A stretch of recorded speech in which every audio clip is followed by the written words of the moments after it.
All right, guys. Today's edition of Pool School with Big Al, we are going to cover the force follow shot. Okay? When to play it, why to play it, and how to play it. We're also going to cover the difference between what a follow and a force follow is because there's often some confusion with that. All right? So if you're ready to learn, let's learn and get into it. All right, guys. What is the most natural traveling direction of the cue ball after it makes contact with the object ball? Okay, if I'm going to shoot this 11 to the corner, so I'm shooting the cue ball that way towards you, towards the camera, which direction is most natural? Is it coming back here, or is it going to go the same direction as I'm shooting? Obviously, the same direction as I'm shooting. The balls weigh the same. It's not like we're shooting with a ping pong, which would just ricochet off. Because the balls are weighted the same, the most natural position is to go forward. All right? So now that was not a follow shot with spin. That was just a natural roll. Okay? Let's do a follow shot with some actual high action topspin, okay? Now, this is not a force follow. This is just a follow shot, okay?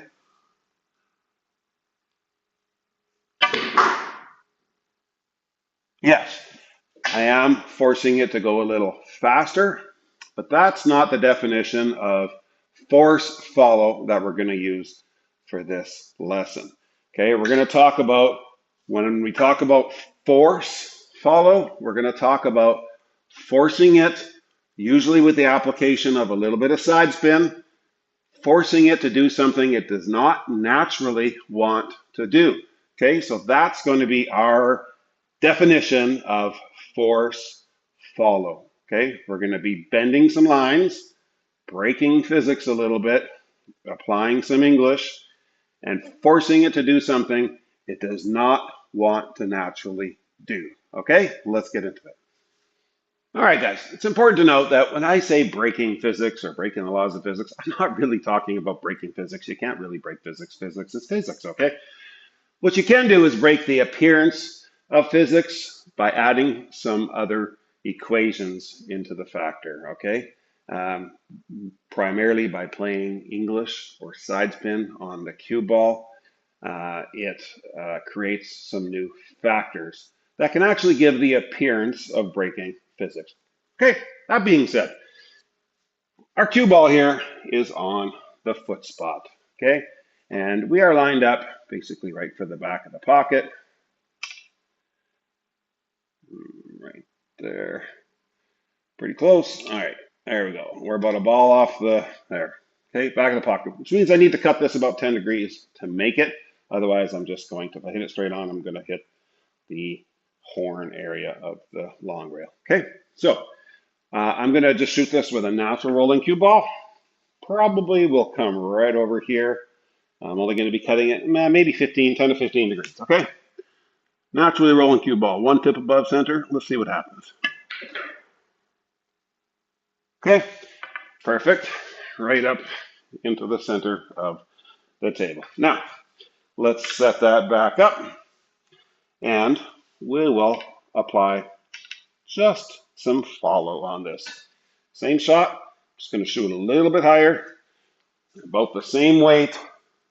Okay, this is two tips up now, and we should be able to go towards this middle diamond, two diamonds from the side pocket. Okay, that direction. Check it out. Yeah, we're going towards the middle diamond on that line. So if I hit it harder, it would have traveled just a little bit more. Okay, now let's see what happens if we add in, let's get this right here. Okay, so it's a ball off the rail here too, by the way. Perfect, right there. Okay, so what if we add in a little bit of right spin? 3/4 to one tip. Okay, so I'm going to play follow with some right spin and watch what happens. All right, we went straight down the rail. um, Even on this side of the center dot, okay? So we really got some manipulation on that one. Now, let's do that same shot, okay? And guys, this is beginner level stuff right here. I mean, if you're a beginner, you really shouldn't be playing that right spin stuff, right and left spin, because it's just going to mess you up. Although this is a very intermediate type shot, we don't have much of an angle on this. It's quite easy to get the cue ball to go down table, all right? What if we elevate just a little bit on this shot? Still going to play the high action with one tip of right spin. I'm going to elevate about 15 to 20 degrees. Now, 10 to 15 degrees, okay? Let's see what happens.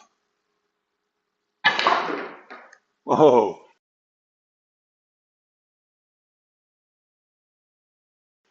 Okay, just the elevation made us almost scratch. We actually hit the rail right here and then bounced out and it came over here, as you can see, all right? So a big manipulation difference there just by 10 or 15 degrees of elevation, okay? Hit it the same way. I could probably have almost scratched in that same side pocket by hitting here, bringing it out, and bringing it straight back in to that side pocket, just by forcing it to follow when it doesn't really want to, okay? Those are manipulation shots, but they're not that hard. Let's look at a few that are a little bit more difficult, but also fun. All right, guys, so you can see our 11 is basically in the exact same spot. We did move the cue ball forward about a half a diamond. Okay, so that increases our angle now. Probably if we were just to slow roll this, it would go on the line for this pocket. Watch. Okay, one tip above center. Yeah, pretty darn close to that diamond there, okay? What if we add just a little bit higher on the cue ball? Okay, instead of one tip, and we're going to play just a little bit of high action. Okay, we probably will get close to the line of the side pocket, all right? No side spin, guys. Okay, we did get a little, you saw right here, just the follow actually grabbed and bent it a little bit. So we were actually going towards this diamond over here. So what if we add a little bit of right spin in this same shot? Let's see if we can actually do that. One was actually a bit of a force follow because it did some manipulation right here. Okay, so even without side spin, that was a bit of a force follow. So now let's see what happens if we add some right spin into the high action.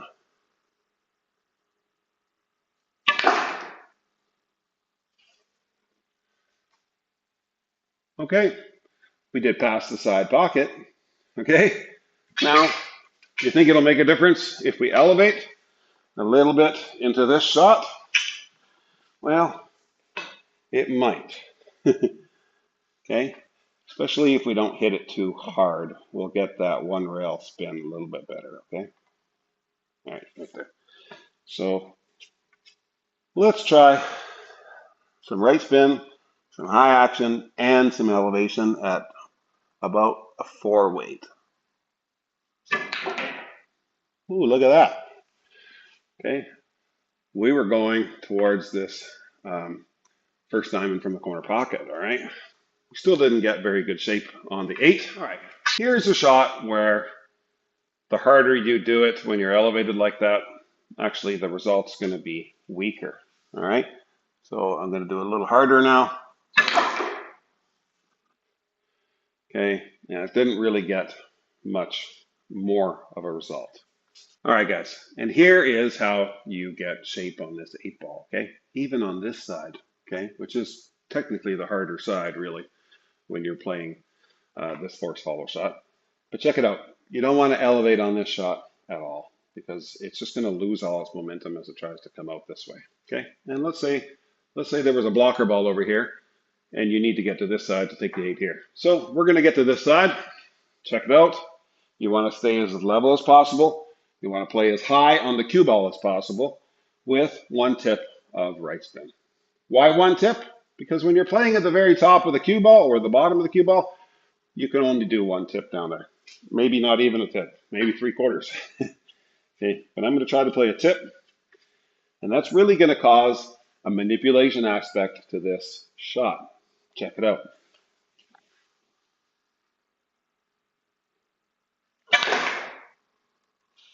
All right, you see how that really just bent down that rail?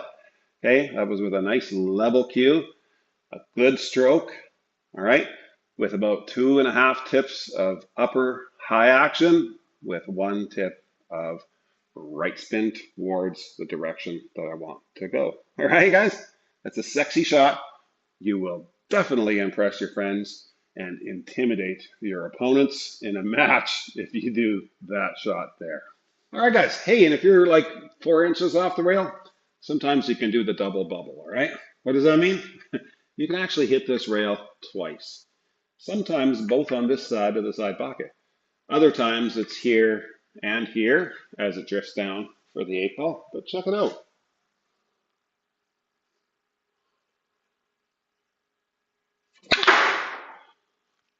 Okay. Overhit that one. We hit once here. We hit once here. And we have a cut on the 8 ball.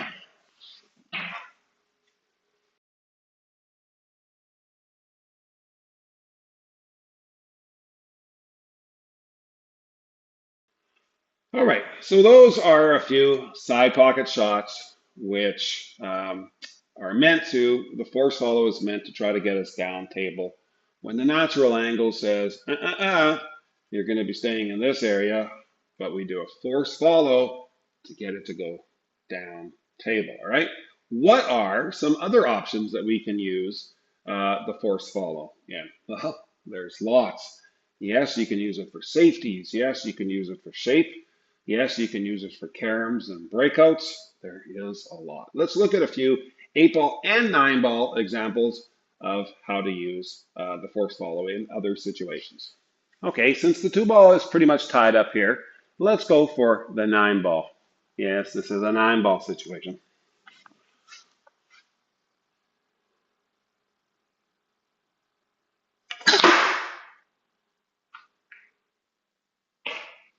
Okay, how about some simple shape right here on the deuce?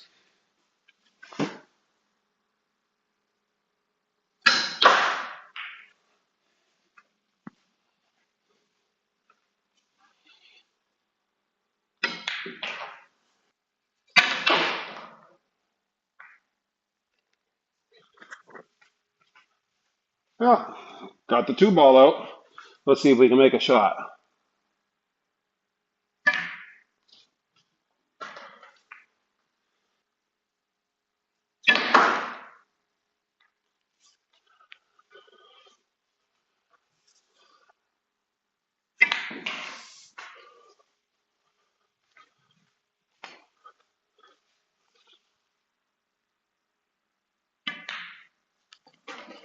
All right, guys, let's talk the force follow with banking the ball. Okay, this is a crucial thing to know. All right, so here we have a line. Cue ball is right on the foot spot, which consequently is the first diamond from the side pocket, first diamond from the corner pocket. So 1 to 1, that's what I call it. Or you could call it 1 to 3, whatever. This diamond to this diamond, we're on a straight line. It is a natural bank. Hit firm all day long, all day long. Okay, I've done videos on that, but that's not what we're talking about here. All right, so let's talk about if you want to get down for the 8 ball. Okay, first of all, you guys that say just hit it with some low outside left spin, bring it around 3 rails or 4 rails, no problem.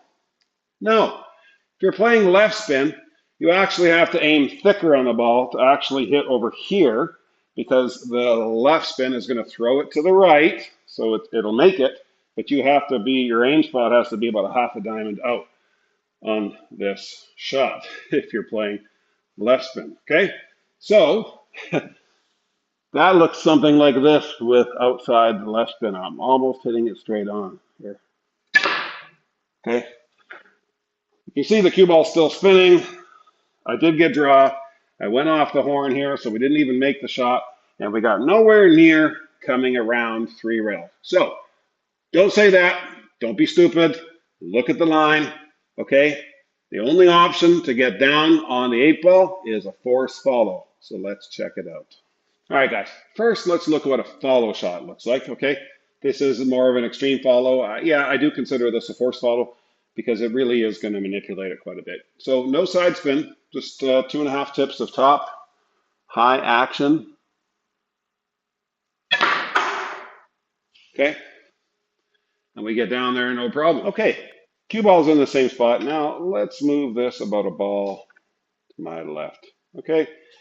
So now let's see where straight top spin high action gets the cue ball. Think we can still get down table?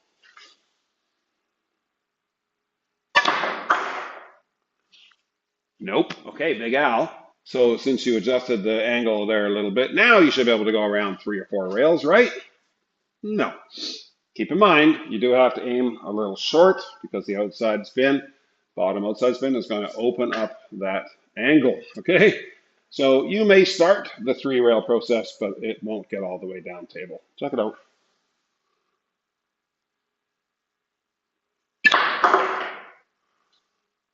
All right.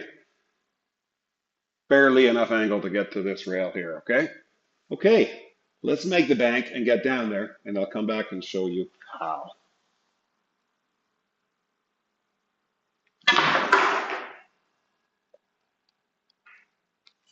Okay, so that was a little bit more of an extreme force follow, guys. All right, so it was the same place. I had to aim a little wide. I played high action. I played some right spin. Okay, so that's inside spin. So the high action and the inside spin shorten up the angle. That's why we had to aim about a half a diamond wide. So I actually overcut this a little bit when I was doing my bank. Okay?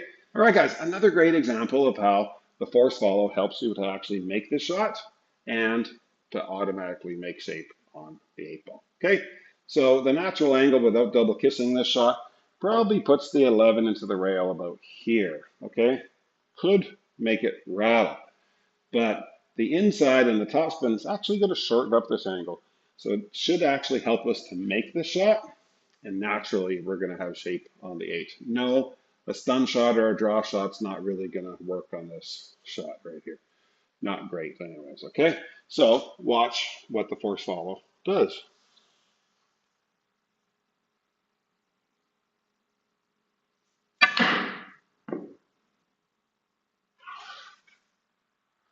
Huh.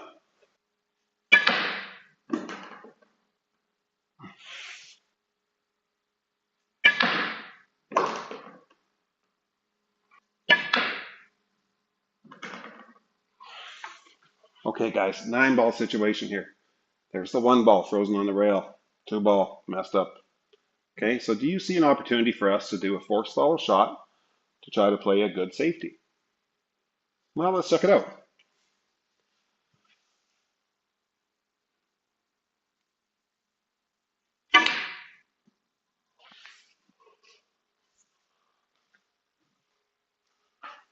All right, guys, what about the leapfrog follow shot? Okay, the only way we can make this 3 here is if we leapfrog it, okay?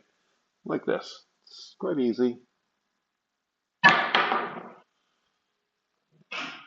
right, and the follow holds it nicely there for a good shot on the 8 ball. All right, guys, as we discovered, there are a lot of ways to use this force follow shot, okay? Whether it be for shape or for safeties or for breakouts or for caroms to win the game in 9 ball, things like that. Lots of different uses for the force follow. Practice it, get used to it, and always see you at the next lesson.